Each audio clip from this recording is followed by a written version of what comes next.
So hierdie is die 300ste helpende woord.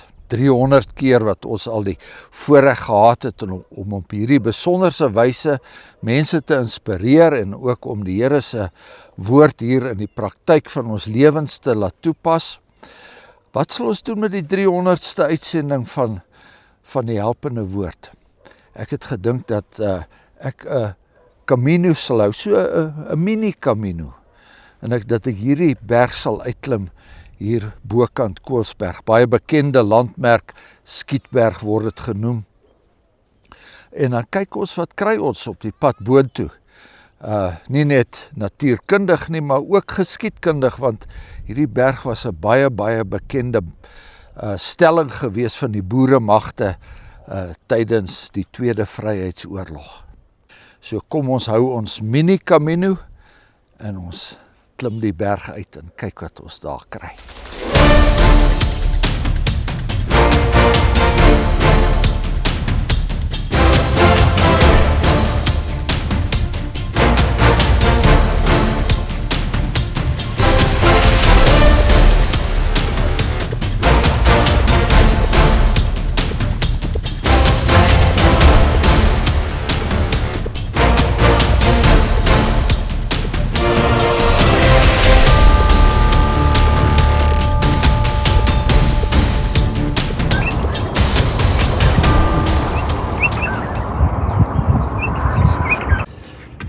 En dan uiteindelik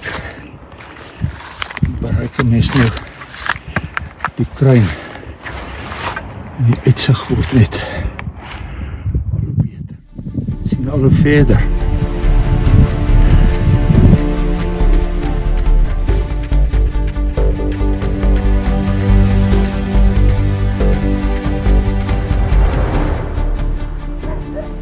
Ja, so het ek dan nou vanoggend my eie Camino onderneem. Ek dink ek gaan môre redelik styf wees.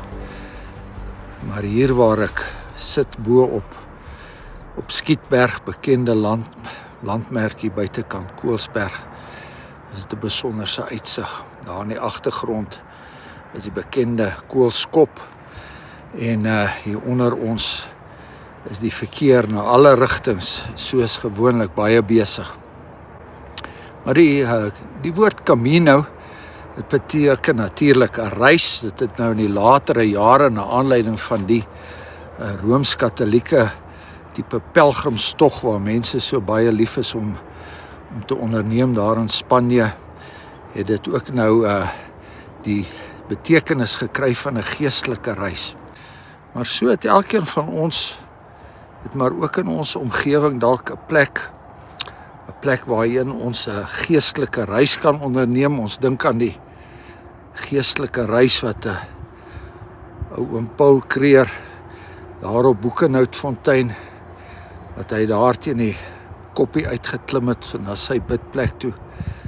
Hierbo op Skietberg, dit was natuurlik 'n uitkykpunt en 'n plek waar die boere hulle verskans het tydens die Anglo-Boereoorlog, waar hulle nou hierdie uitsig het oor die dorpie Koelsberg.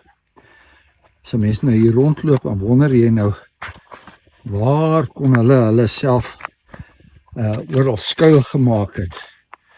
Kom jy nou op so 'n plekkie af en sien jy, ja, dit is nogal 'n geluidetjie. Hier kon 'n paar manne gesit het rondom 'n vuur. In die agtergrond daar het ons die ou dorpie Koelsberg, bekende halfweghuis vir so baie toeriste of na Port Elizabeth of na die Kaap. En hier gaan die mense nou maar hulle normale gang en ek ook maar elke dag se lewensstryd, maar ook elke dag se lewensvreugde in die Here.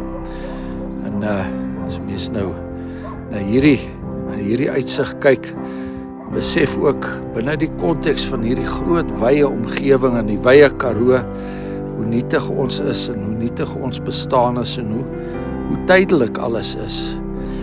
Maar so saam met die fisiese inspanning is dit seker goed dat ons ook van tyd tot tyd ons eie Camino's onderneem. En nie net by die lang uitmergelende roetes nie, maar vir ouer mense soos ek, daardie plek in jou omgewing waar jy nog nie by uitgekom het nie. Daardie plek ook waar jy in die proses weer 'n slag nader aan die Here kom. Weer 'n slag 'n bestekopname maak van wat belangrik is in die lewe en wat mooi is in die lewe en wat die genade wat die Here vir ons gegee het in hierdie lewe.